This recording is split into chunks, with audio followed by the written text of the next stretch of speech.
Hello everybody, let's talk about skill defenders. So part of the Dark Phoenix showcase, and I will be getting guides out whenever possible on the various things that are in game at the moment, but there's a lot, and there's a lot of stuff I need to personally do as well. Otherwise, I'm not going to make certain targets that I have to hit within the game. In terms of like, Summoner's Fest, Realm Event, other things I need to do, questing and such like. Anyway, let's talk about the utilization of Coda mutants in this mode right here. Again, as I said with the previous video, recommended is to, number one, pop on boost. Number two, go to your section for filter by tag and filter by the tag you've got to go on. To make it easier, just put in Coda. That makes it super easy because it's Alliance World Showcase. So there's a lot of mutant-based champions. Something that I would recommend is to use Negasonic Teenage Warhead if you've got her. First of all, I'll just show you my team. My team was this. And again, as I said in previous videos, hindsight is a beautiful thing. And hindsight means basically, if I could do it again, I would do it with something different or learn back in there or take a time machine. Anyway, this is the team that I set up and used. I do not recommend this team. There's some good parts, there's some bad parts. If I was looking to do a horseman-based synergy, I would have 100% returned back to this. Adding cable in does mean you get to a horseman synergy quickly, or a horseman pre-fight quickly. I'd also recommend to bring in a white Magneto. Why? That'll be perfectly obvious in a minute. Alternatives, Stryfe. Stryfe works relatively well, but again, you've got to sacrifice certain champions. So if I took, for whatever reason, Cable out and I didn't want to do a Horseman-based synergy, I would probably put in Stryfe. I would definitely 100% put in Northstar. Why? Well, throwing lots of special attacks, and as well, when the enemies get wounded, you're able to do a lot more damage as a result, and any other mutant-based champion that's got prowess. I also think there's a great opportunity to put in Professor X. So White Magneto would come out, and Professor X would go in. We'll talk about some of the pitfalls and things that you might see across the way. I also, I forgot to mention in the previous video about having Spiral in the team.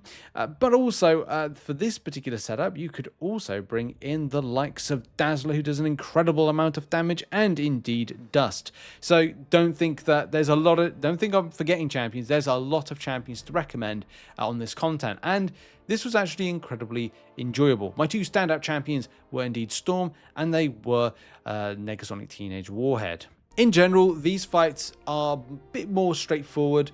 I would say that the mode itself is quite grindy, and it can take you an hour plus depending on the strength of your roster when doing this. 2 hours piece of content between just 2 levels does seem a bit excessive, but I guess this is what Kabam want to do going forward. Well, last time I don't think was as annoying, but maybe it's just defend or attacker specific and defender setup.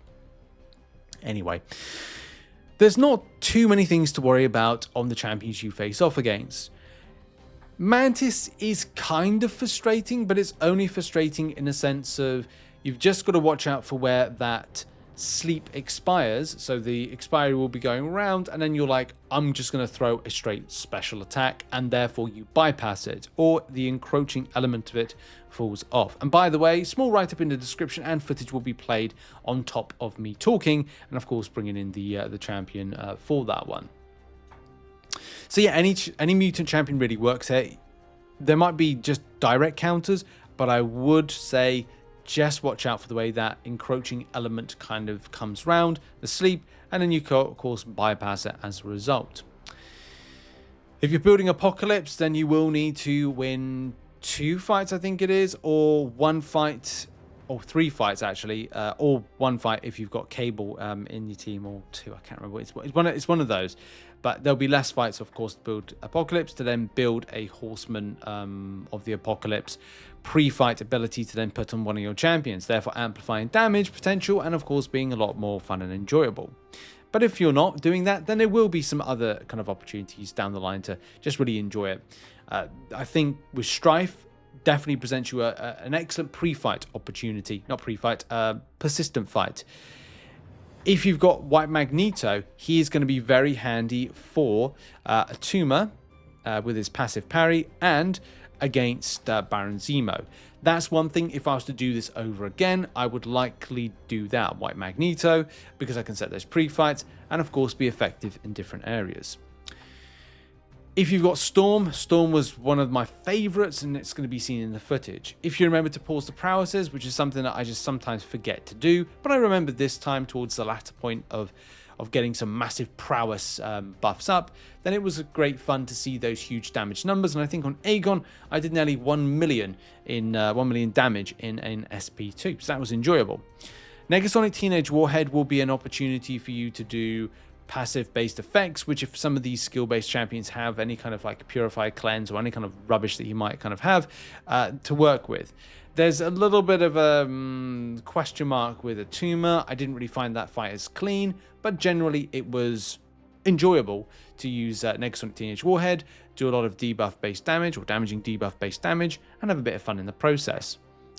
I would say for Storm to be used against Black Widow, not Black Widow, Black Panther, Civil War, and Jabari Panther, but you could use any champion here. I actually think that Negasonic will probably be better, but don't undermine the potential of Dust and how she can be doing a huge amount of damage for you. The same thing with Dazzler. I wish I brought them in, but shoulda, woulda, coulda, didn't, and in hindsight, again, we're using that word a lot, like I probably would have done that. It's all about learning from mistakes and seeing if you can like do better next time, and that's something I definitely want to do when I do the video on the proper Alliance Wars showcase. But this video has been recorded on Thursday. I'll probably do it later on Thursday and post it. Funny enough, whilst recording this, the content hasn't even been out 24 hours. There is a lot of other content to do between Battlegrounds, between Alliance Wars showcase, Incursions, and some other stuff as well that's launched that we need to cover. Oh yeah, and the Summoners Fest Realm event, which was wow, okay, that's a thing. And the bugs in MCOC. Lots of coverage, lots of things to do. So yes, against Kate Bishop, as long as you've got a evade counter, probably not need to worry too much about the champion being aggressive in play. SP1 rotations, try to keep champion to an SP1, probably advisable. And also, you could use Professor X here. Attuma, on the other hand, Professor X, White Magneto, Namor as well, forgot to mention that, and of course Stryfe. Then you've got the final boss. I don't see any concern with any of the others. Just keep them, a lot of them, to an SP1, and they're relatively easy. It's just that Attuma fight that's frustrating. Mantis to think about, and of course Kate Bishop. The final one is going to be Nick Fury. As long as you're doing your well-timed blocks as a mutant-based champion, you're likely going to be suppressing any kind of build of his tactical based charges. If he gets unblockable, it's going to be really, really annoying.